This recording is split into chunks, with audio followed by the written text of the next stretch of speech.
Hi there, it's Sandra here from Create in Spain.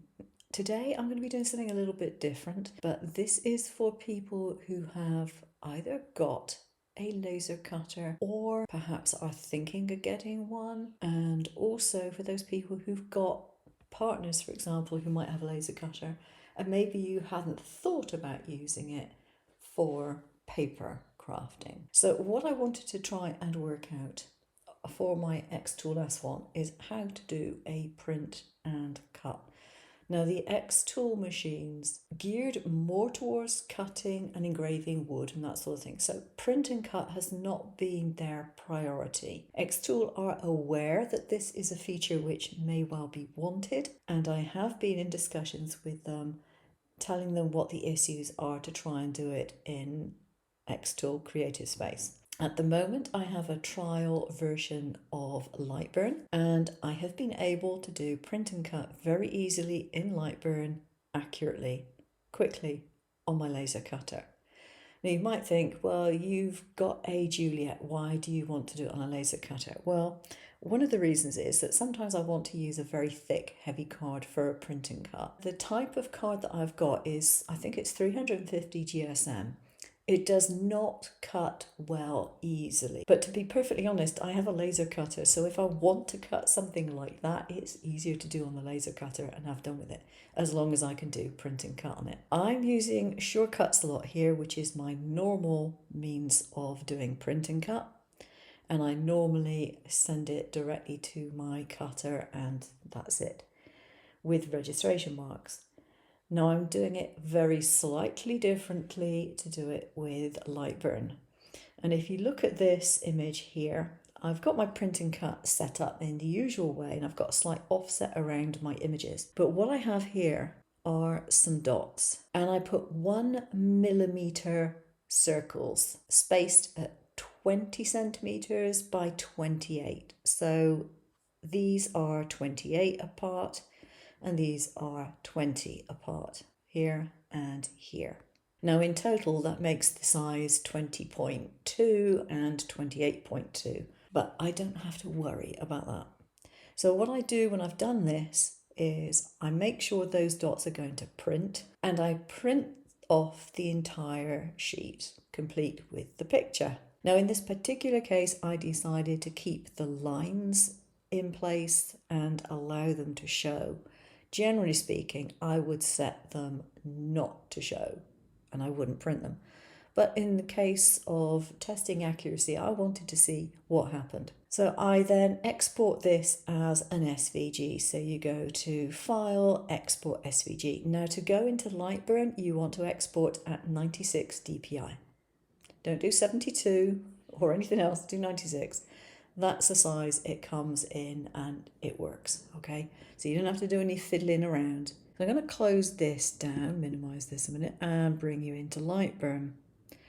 So for those not familiar with Lightburn, it is laser cutting software for all sorts of machines, various brands of machines. So I've just imported it into the program. So to do a print and cut in Lightburn, what you want to do is put your material on the bed, and you want to do an autofocus. So you will do an autofocus here, and that will give it the depth as it would normally if you're doing things in XTool Creative Space, for example. Once you've done that, you want to go up to Laser Tools and you want to go to Print and Cut and start the wizard.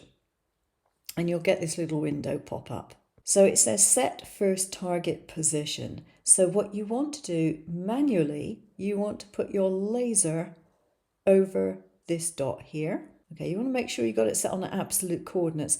It will probably go to that automatically when you select print and cut, but check regardless that it has. It probably will, but just in case.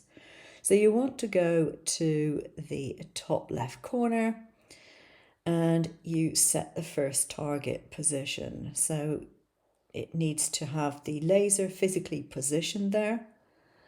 And then you click on that. And then you'll get another window pop up that says set the second one, and you'll get a little circle, little target circle around the dot.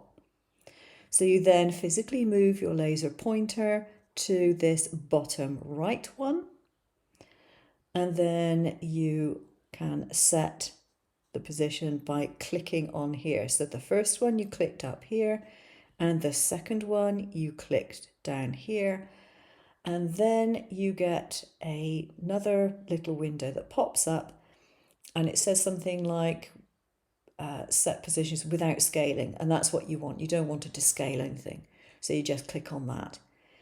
And as long as you have your cut layers set to whatever it is that you want them to set to, then you just send it to cut. If you want to check it, you click the frame, and the laser head will move around where it would normally be cutting, so it will frame the outside edge for you. And as long as that looks like it is okay, then you can go ahead and press start, and it will cut it out. And I will insert a photograph of what it looks like on the bed and then show you the cuts. It cut perfectly, no problem. Let me give you just a little bit of background in this, because a couple of weeks ago I was trying to do this and I could not get the machine to cut. The laser was not going down. It was trying to cut from its highest point. And all I was getting was these 3 little score lines around my design, and I could not understand why. But I went on to the Lightburn forum and I asked the question, and there was a gentleman there who was very helpful, and he said you probably want to change these settings to match. So what I'm going to do is just go into my device settings, edit. Device settings is under the edit menu. Makes sense, I suppose, because you are editing something.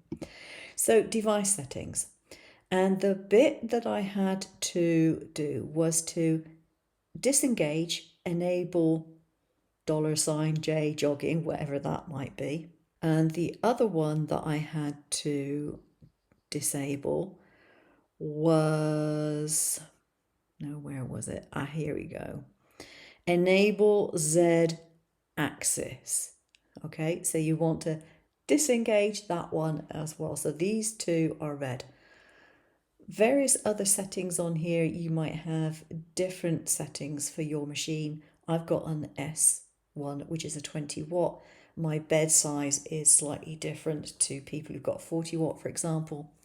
And I've got a riser on mine, which decreases the bed size somewhat. So that's probably why this does not match what you have. But those 2 are the important ones. Enable the Z axis needs to be disabled, and you disable the enable jogging bit there. And I did that, and lo and behold, it was fine. It worked first time after that. So I was really, really pleased. I haven't purchased it yet. I probably will do, because aside from doing print and cut on here when I might want to, I probably will want to play around with kerf and joints at some point. So I will probably get it just to be able to do that. But yeah, that's how you do the print and cut in Lightburn if you have an XTool S1. And I believe the other machines would work in a very similar way. That's it for the time being. Thanks for watching, and I'll leave you with some photographs. Take care.